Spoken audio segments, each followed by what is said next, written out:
Hello guys, আসসালামু আলাইকুম। সবাই কেমন আছেন? আশা করছি আপনারা সবাই বেশ ভালো আছেন। Welcome back to my another video. তো আজকের ব্লগটা একটু অন্যরকম। আজকের ব্লগটা অন্যরকম এই কারণে, আজকে অনেক অনেক অনেক অনেক বছর, কোটি কোটি কোটি কোটি বছর পর আমি আমার পছন্দের একটা জায়গায় যাচ্ছি। আর সেটা কোথায় একটু পর দেখতে পারবেন। তো যাই হোক, আজকে আমি আমার ননদকে নিয়ে, আমার দুইটা রাজকুমারীকে নিয়ে আমি একটু ঘুরতে বের হয়ে গেলাম। প্রায় অনেক বছর পর মনে হয় আমি এই রাস্তাগুলো দিয়ে যাচ্ছি। আমার একটা সময় খুব ফেভারিট কিছু জায়গা ছিল যেগুলোতে আমি রোজই যেতাম, মানে না গেলে হয়তো আমার ভালো লাগতো না। এতক্ষণে অবশ্য দেখে ফেলেছেন আপনারা যে আমরা কোথায় যাচ্ছি। আমি ঢাকা ভার্সিটি এলাকার কার্জন হলে যাচ্ছি। এই জায়গাটা আমার ভীষণ প্রিয় একটা জায়গা ছিল এক সময়। এই জায়গাতে আমি আমার ফ্রেন্ডদের নিয়ে অনেক অনেক অনেক মেমোরিজ আছে আমার এই জায়গায়। চাইলেও হয়তো বা এই জায়গার মেমোরিজগুলোর কথা আমি ভুলতে পারবো না। আজকে যখন এই রাস্তাগুলো দিয়ে যাচ্ছিলাম, পুরোনো দিনের অনেক স্মৃতি আমার চোখের সামনে ভেসে উঠছিল, মনের ভিতরে জাগ্রত হচ্ছিল। কি যে সুন্দর লাগতেছিল। আজকের ওয়েদারটাও খুব ভালো ছিল। আর এইটা হচ্ছে আমার ফেভারিট একটা পার্ট, সেটা হচ্ছে বেলি ফুল কিনা। বলে বোঝাতে পারবো না বেলি ফুল আমার কত বেশি পছন্দ। একটা সময় আগে আমি আমার বান্ধবীকে কিনে দিতাম, ও আমাকে কিনে দিত। তো বেলি ফুল আমাদের হাতে থাকবেই থাকবে এই টিএসসিতে আসলে।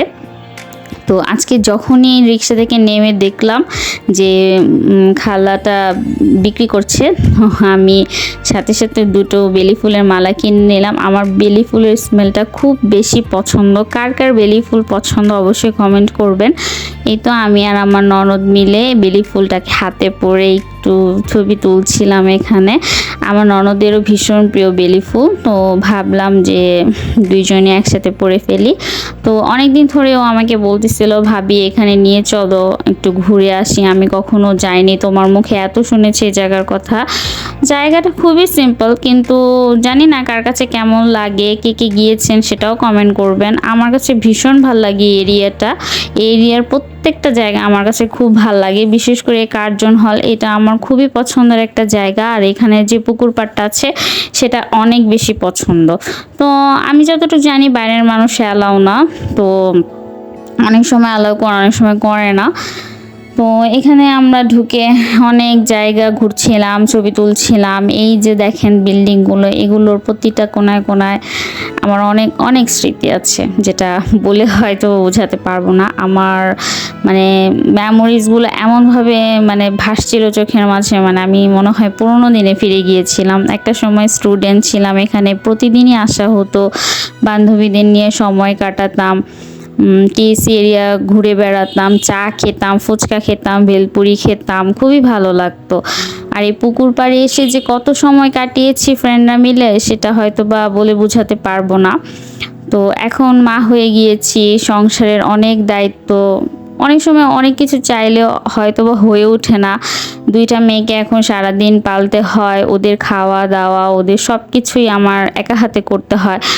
খুব ইচ্ছে করে যখন এই রকম ধরনের ওয়েদার দেখি যে একটু বের হয়ে পড়ি। আগে যেমন হুটহাট বের হয়ে পড়তাম, একটু ঘুরতে যেতাম, এখন আসলে হয়ে ওঠে না। আর হয়তো বা এটা বয়সেরই একটা ছাপ। একটা সময় মানুষ খুব বেশি এনজয় করে, স্টুডেন্ট লাইফটাকে সবাই খুব বেশি এনজয় করে। দেখেন দেখেন কত সুন্দর আকাশটা, ওয়াও! আমি তো মুগ্ধ হয়ে যাচ্ছিলাম যখন ভিডিওগুলো করছিলাম। মনে হচ্ছিল না যে ভিডিও করি, মনে হচ্ছে চেয়ে চেয়ে শুধু দেখি। কিন্তু এই যে ব্লগ করার জন্য একটু হলেও ভিডিও করেছি আপনাদের জন্য। তো যাই হোক, বলছিলাম যেটা, যে একটা সময় পর আসলে মানুষের অনেক পরিবর্তন আসে। স্টুডেন্ট লাইফটা সবাই অনেক বেশি মিস করে। যখন স্টুডেন্ট লাইফে থাকি তখন হয়তো বা মনে করে অনেক প্যারা, কিন্তু যখন স্টুডেন্ট লাইফটা শেষ হয়ে যায়, যখন আমরা সংসার জীবনে প্রবেশ করি, তখন ওই দিনগুলোকে আমরা অনেক বেশি মিস করি। আমি অনেক বেশি মিস করি আমার ওই দিনগুলো, আমার ফ্রেন্ডগুলোকে। যে সময়গুলো আমরা কাটিয়েছি হয়তো বা আর কখনো ফিরে পাবো না। কি আর করার, কিছু করার নেই। এখন মা হয়ে গেছি, অনেক দায়িত্ব, সংসারের অনেক দায়িত্ব, হাজব্যান্ডকে দেখাশোনা, সব কিছু করা, বাচ্চাদের দেখাশোনা করা, এখন আর আসলে হয়ে ওঠে না। তাই অনেক বছর পর আসলে আমি এই জায়গাটায় গিয়েছিলাম, আমার ননদের কারণেই হয়তো বা যাওয়া হলো। ও অনেক বেশি রিকোয়েস্ট করছিল যাওয়ার জন্য, অনেকবার বলেছিল, তাই আজকে সময় সুযোগ করে ওকে বললাম চলো আজকে যাবই যাব, যাই হয়ে যাক। তো হুটহাট প্ল্যানটা আসলেই ভালো, হুটহাট প্ল্যান করেই আসলে বের হয়ে গিয়েছিলাম। অবশ্য আমরা অনেক শর্ট টাইমে বের হয়ে গিয়েছিলাম, বাসার কাজকর্ম করে বাচ্চাদেরকে টাইম দিয়ে আসলে আমরা বিকালে বের হয়েছিলাম, তাই বেশি সময় কাটাতে পারিনি। যে দেখেন একদম সন্ধ্যা নেমে এসেছিল, আমি ওকে বলছিলাম আমাকে একটু ভিডিও করে দাও, একটু ঢং করি আর কি। যাই হোক, এই দেখেন সন্ধ্যা হয়ে গেছে, অন্ধকার হয়ে গেছিলো। তো যেহেতু আমি বেবিদের নিয়ে আর আমার ননদকে নিয়ে গিয়েছিলাম, তো সন্ধ্যা যেহেতু হয়ে গেছিলো, এটা এলাকাটা একটু নির্জন হয়ে গিয়েছিল, তো আমি আর বেশিক্ষণ এখানে স্টে করিনি। তো আমরা বললাম যে চলো এখন বেরিয়ে যাই, আরেকদিন সময় করে তাড়াতাড়ি আসবো, পুকুর পাড়ে বসবো, ওখানে একটু মজা করব, টিএসসির দিকে যাব। তাই বের হওয়ার পথে, তো বের হওয়ার সময় দেখলাম এখানে অনেক সুন্দর করে মানে ডেকোরেশন করেছে লাইট টাইট দিয়ে, ভালোই লাগতেছিল। এখানেও একটু ভিডিও করছিলাম, ছবি তুলছিলাম। তো আমরা এখান থেকে বের হয়ে প্ল্যান করেছিলাম যে টিএসসির দিকে যাব, একটু ফুচকা খাবো, ভেলপুরি খাবো, চা খাবো, কিন্তু আসলে কি জানি না, মানে অনেক বছর পর আসলাম, দেখলাম কোনো কিছুই আসলে টিএসসির ওখানে বসেনি।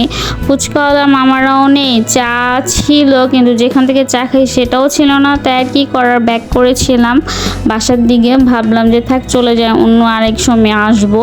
তো আমরা তাড়াতাড়ি করে একটা রিক্সা নিয়ে ব্যাক করলাম, যে চলো এলাকার দিকেই চলে যাই, এলাকার দিকে আমাদের ওখানে স্ট্রিট ফুড আছে কিছু, ওখান থেকেই যা খাওয়ার খাবো। তো আমরা রিক্সা করে যাচ্ছিলাম, আর এই যে রাস্তাটা দেখেন, আমার না অনেক ভাল লাগে রাস্তাগুলো, মানে কি বলবো আর, ভাষা নেই। যাই হোক, এখানে আমি আমার এলাকা চলে আসলাম। তো এখান থেকে আমরা একটু ফুচকা খেয়েছিলাম, মোমো খেয়েছিলাম, মিট বক্স খেয়েছিলাম। তো এখানে একটা ভাইয়াকে দেখলাম এই আজওয়া শরবত, হ্যাঁ আজওয়া শরবত বিক্রি করছিল। তো এটা আমি ফার্স্ট টাইম ট্রাই করেছিলাম, 1 গ্লাস 50 টাকা ছিল, দুধ ছিল, কিছু সেমাই ছিল, কর্নফ্লেক্স ছিল, এখানে বাদাম দিয়েছিল অনেক রকমের। তো খেলাম, বেশ অতটাও আহামরি কিছু ছিল না এবং এক বাজেও ছিল না, 50 টাকা অনুযায়ী অ্যাভারেজ ছিল আমার কাছে। তো যাই হোক, এখানে টুকটাক খাওয়া দাওয়া করে আমরা বাসার দিকে চলে গিয়েছিলাম, আর বেশিক্ষণ স্টে করিনি, যেহেতু আমার ছোটো বেবি ছিল আমার সাথে। অনেক রাত, মানে রাত কি অলমোস্ট 9টা বেজে গিয়েছিল। তো এই যে আমার বাবুটা টুকটুকি, টুকটুকিকে মাশাআল্লাহ বলে দিবেন। তো আজকে ভিডিওটা কেমন লাগলো সবাই একটু কমেন্ট করবেন, আর আপনি একটু লাইক দিবেন, বেশি বেশি কমেন্ট করবেন, আর ভালো লাগলে অবশ্যই শেয়ার করবেন। নেক্সটে কেমন ভিডিও চান সেটাও কমেন্ট করবেন। তো আজকের জন্য এই পর্যন্তই, সবাই ভালো থাকবেন, আল্লাহ হাফিজ।